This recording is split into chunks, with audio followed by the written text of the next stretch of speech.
Hi, everyone. So I am super excited to have today with us Nicole Solari. She is a powerhouse. So if you are ready to be fired up, you are in the right place. Let's get it going on. Hi, Nicole. How you doing? I'm doing great today. How are you? I'm excellent. So I have been when I heard that you're on the podcast, I was super excited and was just kind of stalking you. And you have just created a little empire for yourself in such a short time frame. Tell us a little bit about it. Yeah, so I'm 5 years young in the business, so I came in at a very interesting time. I came in a good market, and as you know, we're kind of shifting right now. So I'm going to see how things play out this year, but it's been a really, really exciting roller coaster. Luckily, my numbers have not roller coastered, just my emotions and my experiences. So tell me a little bit about it. So give us an idea of the kind of business that you're doing. What are your numbers? So I started in 2014. I actually gave birth in 2014 in April, and I signed on with a big brokerage in June. I did 9 transactions my first year, which doesn't seem like a lot, but I did have a brand new baby, and I was, transitioning careers, just got my real estate license. 2015 was a really big year for me. I jumped from 9 transactions to 109 transactions for 43 million. So hold on. So from 9 to 109. Now that is a massive 10x jump. Tell us what did you do exactly, and how do you think that you did that?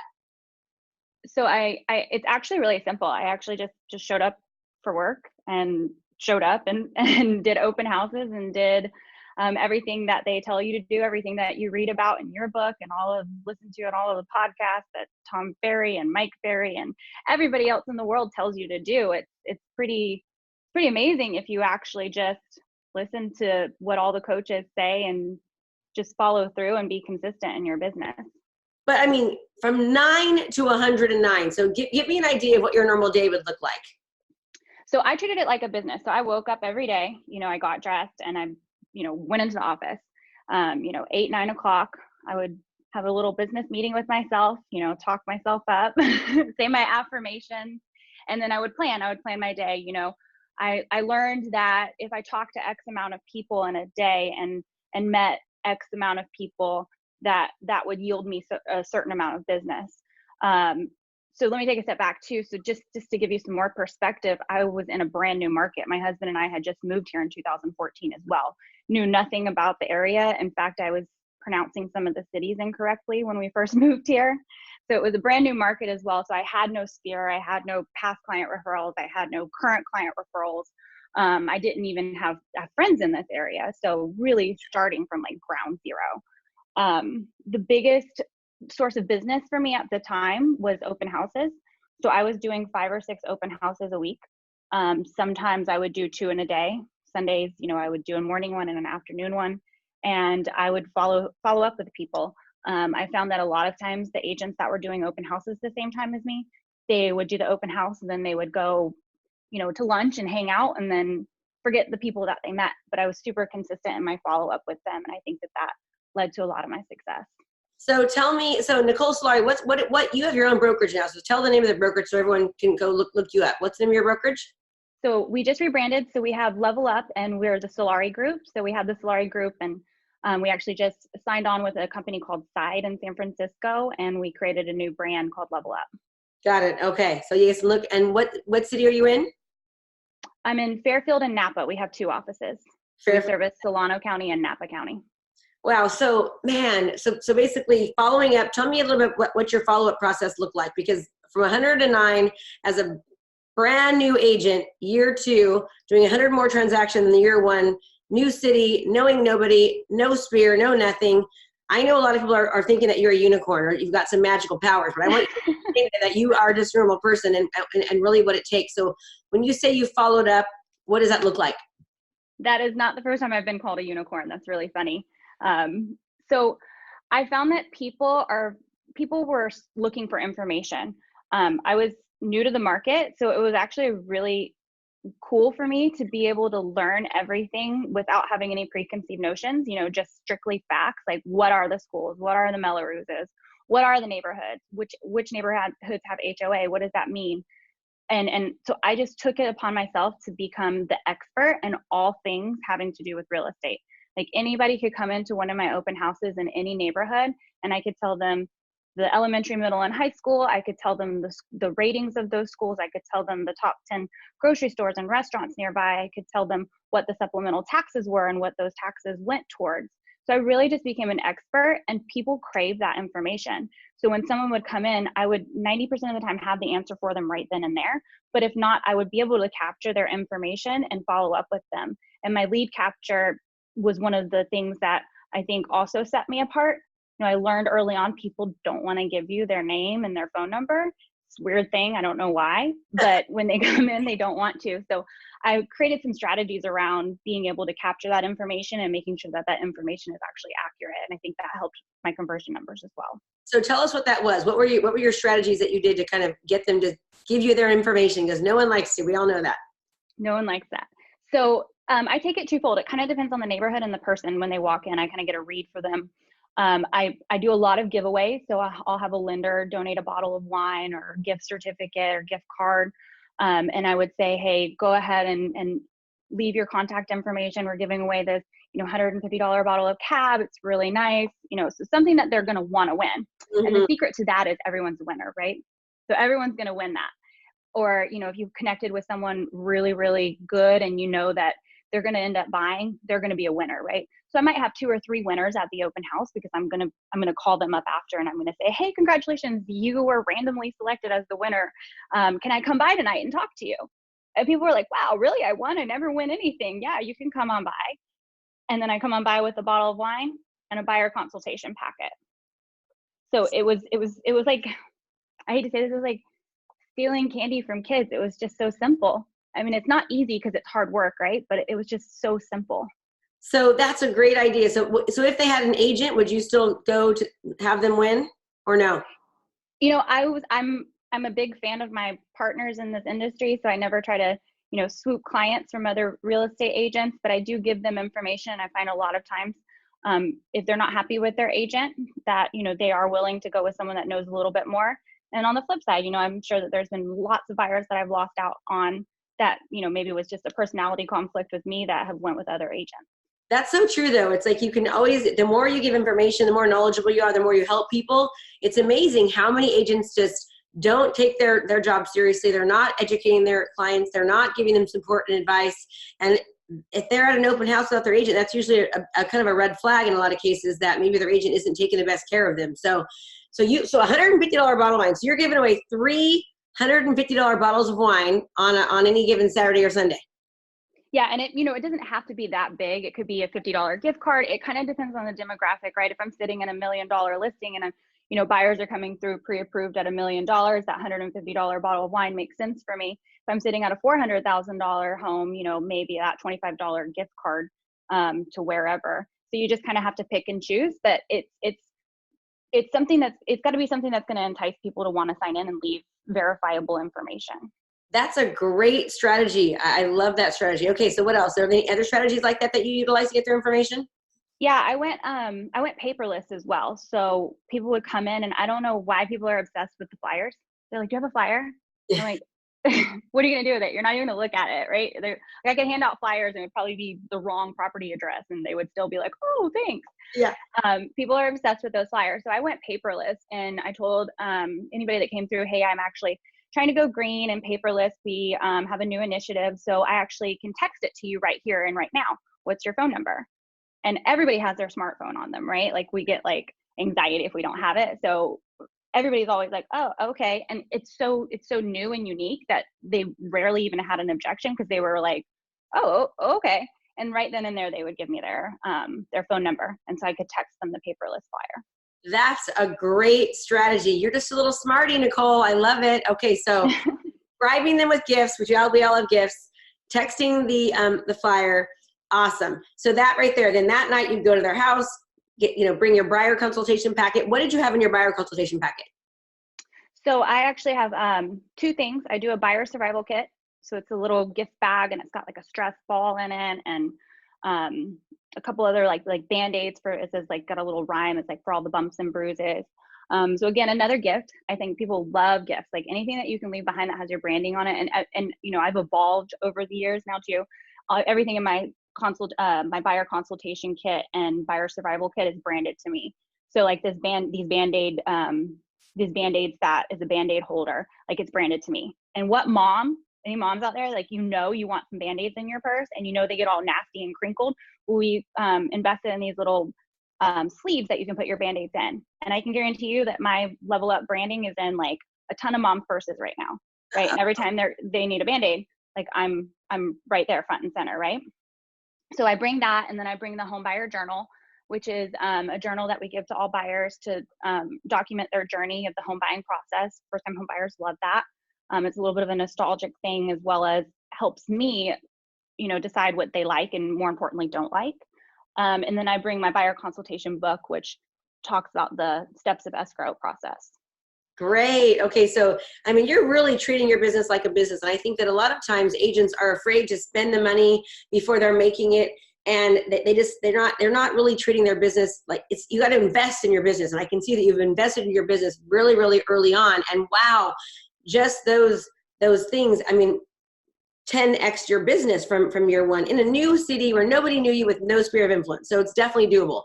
Were most of your transactions the first year buyers?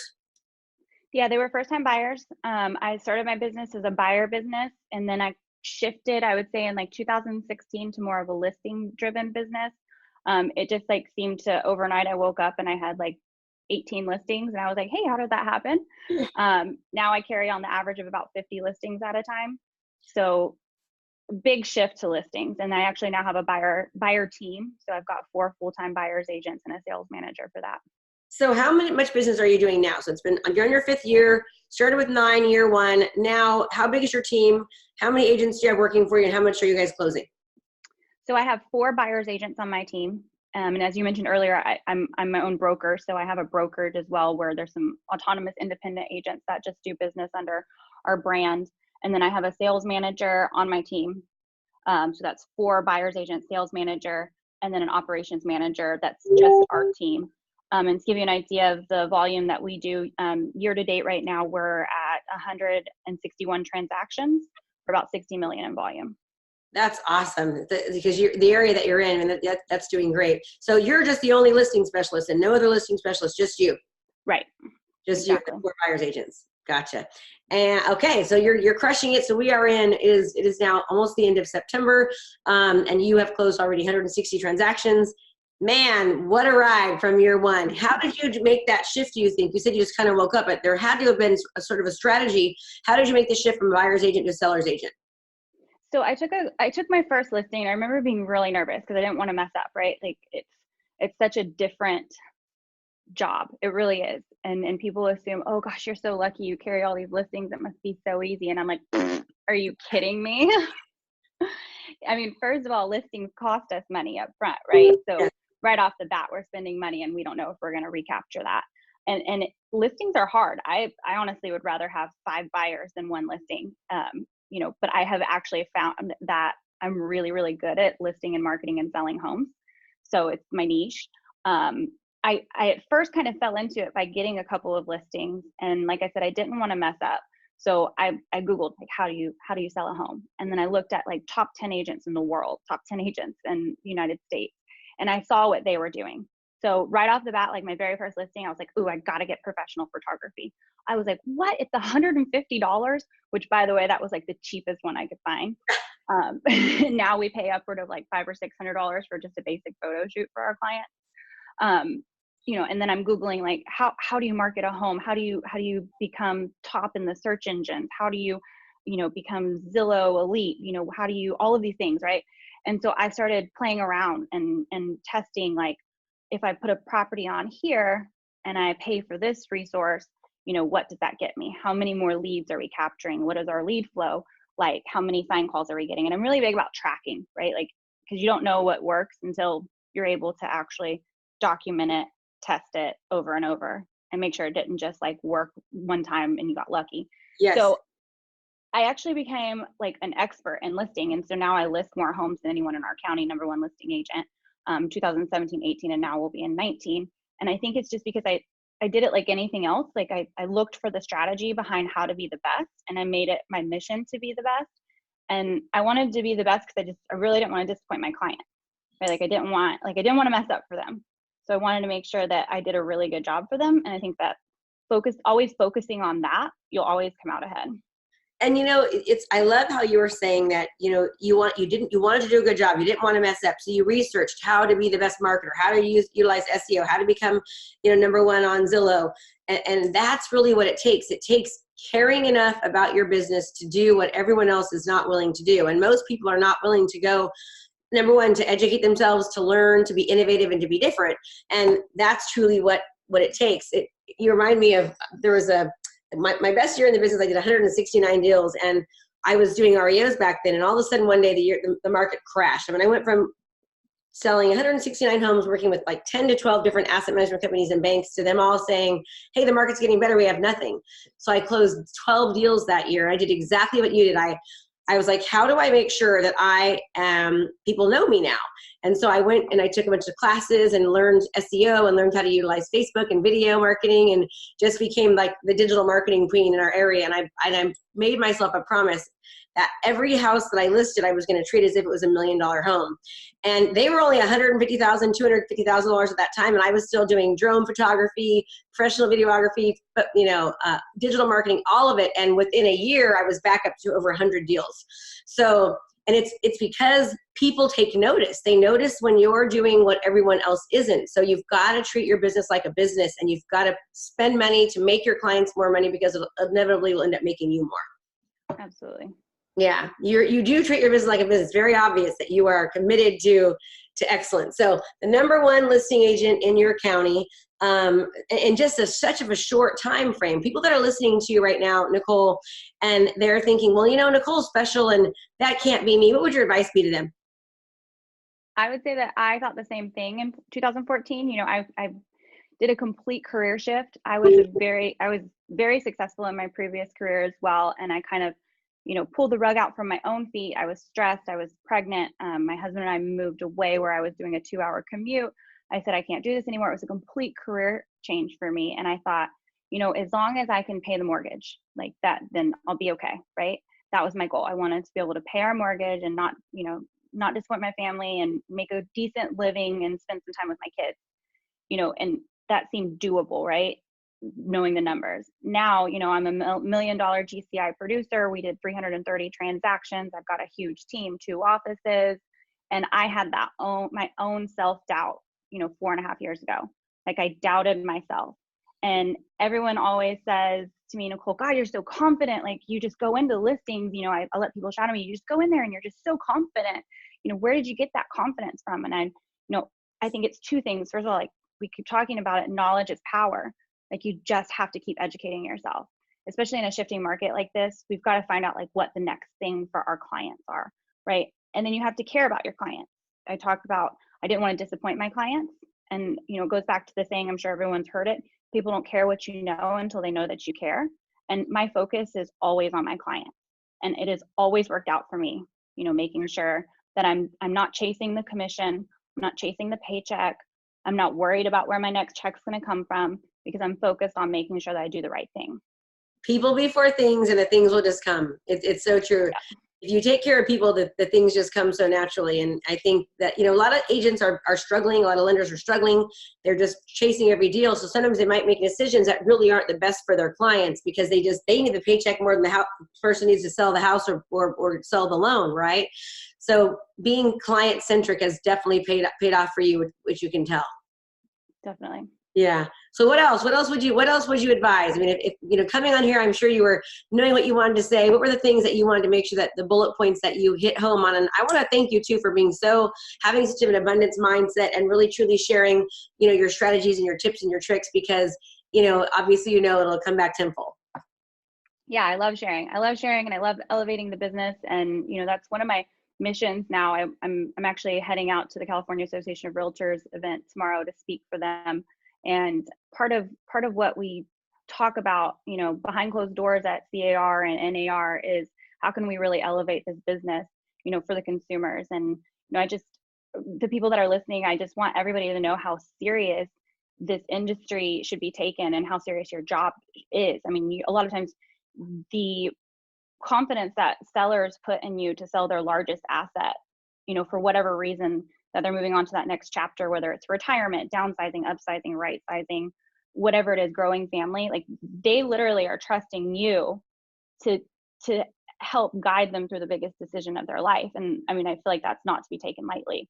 So we should really invest in ourselves and in our business from an education standpoint, from a marketing standpoint, and just continue to grow, because this industry is growing in a lot of different ways. And I want to make sure as a personal mission that we grow the right direction. Yes. So talking about education, I believe education is absolutely the most important part of any business, quite honestly.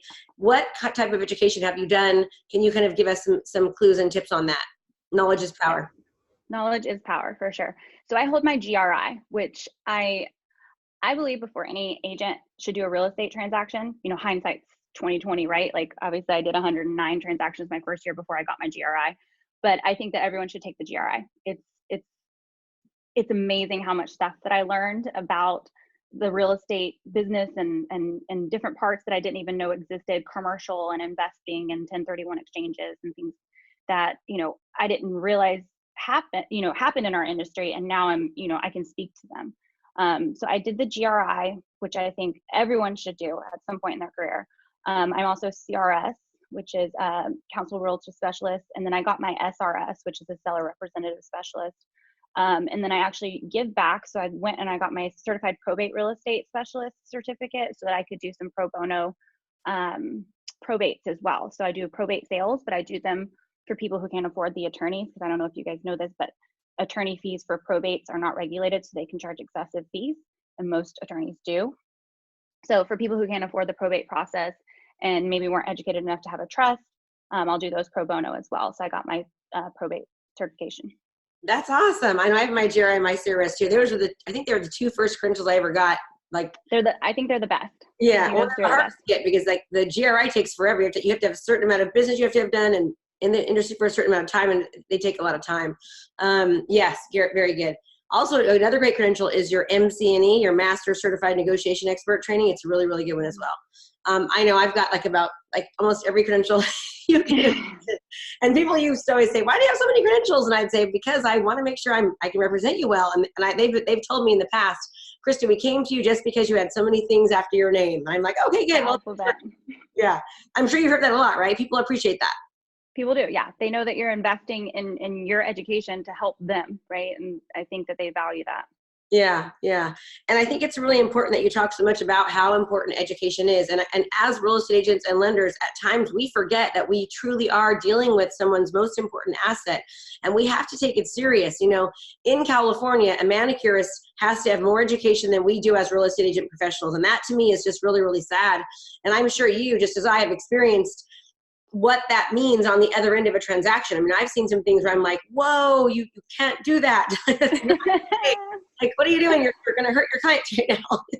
And it's true. And they don't know. And I it's always amazing to me that their response is, why not? When you say, whoa, you can't do that. They're like, why not? Like their broker isn't even active enough to say, hey, let me hold your hand through this transaction. I know it's only your second transaction. So there's not oversight, at the broker level either. Yeah. It's really unfortunate. Yeah. So your advice, I think, is obviously to educate yourself, love your clients. What else? Yeah. I'm just going to put a plug in here for the associations, but pay your dues, become a realtor. Don't just be an agent, be a realtor, subscribe to the code of ethics and believe in them and, abide by them. Another thing that I think that our dues are too low. I mean, everybody's probably like, what? Who is this chick? Like, she wants us to pay more in dues. But I think that, we should be paying a lot more in dues to be doing what we're doing. And the threshold, the barrier for entry, from not only an education but a financial perspective is a little bit lower than I would like to see. So pay your dues and support your associations because they do more for us than you realize behind closed doors. Yeah, I wish that they made it harder to get into the industry, because I think that, we're paid, we make more money than most doctors, attorneys, and lawyers. I know you do. I know I did. When you're doing well in this industry, you're making more money than pretty much about 99% of the population take it seriously. They need to make it harder to get in. I feel like you should have to have sold a certain amount of homes every single year. You should have to have a certain amount of education level, because we're just dealing with, we're paid so much money. I mean, we are paid so much money, and some people are thinking, well, I don't make that much money. Well, let me tell you, it's all relative. And as a real estate agent, you're making more money than just about any other professional if you do it correctly and you do it well. And it's uncapped, right? Like that's one thing. Like if you're a doctor, you'll only ever make so much, right? Unless you go invest in something else, most of the time real estate. But our income potential is completely uncapped. You know, you could do 29 deals a year, or you could do 290 deals a year. And it's just all about like how much energy and effort you're willing to put into it. What type of systems are you using to keep you organized? I mean, you know, having a team, I know it gets a little bit more, things can be missed more because it isn't just you. And so how have you adjusted that way? I'm huge on systems. So I always, you know, I preach to my team, you know, let the systems run you. You know, their systems are in place for a reason. So we use a CRM, and I tell our agents, like, don't use your brain, use the CRM. The CRM is your brain. Here's your brain. Yep. So we use Commissions Inc., and I've been on that platform for 3 years now, and I really like it. It's pretty robust from a sales perspective. So it's more than just a CRM; it's a conversion tool as well. Pretty, a lot of bells and whistles. A lot of bells and whistles with that. I would say that everybody needs a CRM, and a CRM can be as simple as a spreadsheet, but everyone should be tracking what they're doing and tracking, you know, not only buyers' phone numbers, emails, birth dates, things like that, but they should be tracking who they're talking to on a regular basis. Who they need to follow up with, have a follow-up system, how many calls you're making a day, how many people you're meeting a day, how many new people you're adding to your database, all of the things that are going to make you money. You know, I always talk about the 90-day cycle. So what you're doing today, you're going to get paid for in 90 days. And you're not going to be able to have a predictable business unless you're able to look back and say, okay, here's what I was doing 90 days ago. I had a killer month in July. What was I literally doing 90 days ago to have this killer month? Because it didn't just happen overnight. What you all of those systems. What you track grows. It's so true. You've got to be able to track your progress and know where you're at. It's definitely a 90-day cycle. Yeah. Okay. Well, you have been amazing. I appreciate your time. I always ask everyone their number one tip that they would give. Like if there's just one thing you told people that they have to absolutely do to see success in their business and their life, what would that be? Ooh, that's a good one. Well, I think we all need a lot of sleep. I think we deprive ourselves of sleep sometimes. But I would say investing in yourself, whether that's, you know, we talked a lot about education. I'm not going to beat a dead horse, but also, you know, your health, your happiness, you know, being mindful, you know, yourself as a whole. Just reinvest constantly in who you are and make sure that you're happy doing what you're doing and you're healthy and the people around you are the right people. I love it. And thank you so much, Nicole, for being on here. You are just a powerhouse, and I mean, very, very honored to have you here. I know you're busy, and the fact that you're doing so much business and still took the time to be here with me, I just want to say thank you. And it's so nice to get to meet you. And we're close. Nicole is only like 45 minutes from me, so she's like you know, she's like in my area. So it's nice to see, and I'm so happy to see you being so successful. 5 years, everyone. You know, this year 160 deals already, and it's not even October yet. She's done up to 360 in a year. Nicole? 330 last year was our biggest year. 330 from 9 to 4 years later, 330. So if Nicole can do it, you can too. But as you can see, go back and re-listen to this, re-watch this, and understand there are certain common threads that she is doing. She's working. She's treating her business like a business. She's investing in her client. She's investing in herself. She takes education very, very seriously, and she just goes for it. Out of the box thinking. I love the strategies and tips that you gave on how to actually get buyers to give you their information. Any strategies for sellers that you can recommend that, you know, getting sellers? You know, for me, it's been more signs in the ground, give you more signs in the ground, which I know is one of people would hate hearing that, because I remember when I first started, like, how, you know, I'd ask senior agents, how do you get your business? And they were referral based. And I'm like, well, what if you don't have referrals?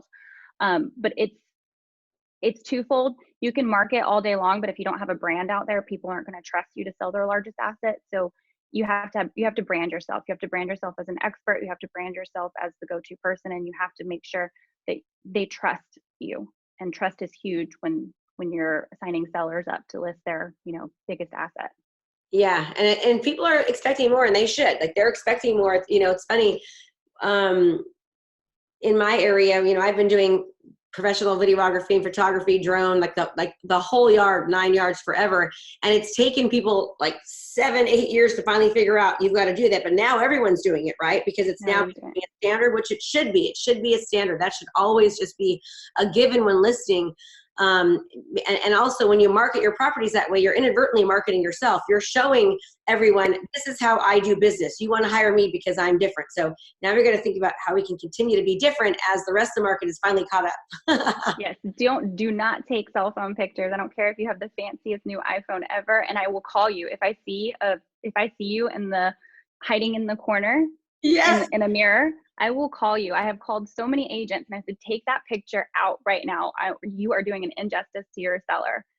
Go hire a professional photography here's the cheapest one that I know. Call them now. Oh, I love it. I love it. Thank you. Well, thank you for being such an inspiration and for giving back to everyone here.